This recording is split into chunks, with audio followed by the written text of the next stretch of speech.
আসসালামু আলাইকুম। এখন আমি যে কাজটি করব সেটি হচ্ছে অফসেট এন্টিটিস। এর কাজ হচ্ছে কোনো স্কেচের উপরে নিচে ডানে বামে যদি একই রকমের স্কেচ নিতে হয়, একই সমান মাপের, তাহলে এই অফসেট এন্টিটিসের কাজ করতে হয়। যেমন প্রথমে আমি একটি স্কেচ তৈরি করলাম। স্কেচটি তৈরি করার পরে এটিকে আমি অফসেট এন্টিটিস করব। তো অফসেট এন্টিটিস করতে হলে আমাকে স্কেচে যাওয়া লাগবে। স্কেচ থেকে আমি অফসেট এন্টিটিসে ক্লিক করব। তো অফসেট এন্টিটিসে ক্লিক করার পরে আমি যে রেখার উপরে দিতে চাইবো সেই রেখার উপরে ক্লিক করব।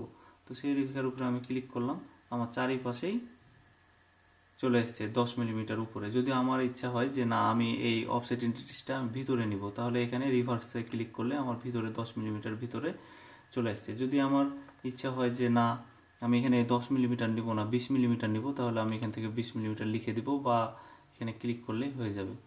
এরপরে ওকে করলেই আমি একটা একই চারিপাশে 20 মিলিমিটার করে ভিতরে আমি নিতে পারলাম আরও একটা রেক্ট্যাঙ্গেল।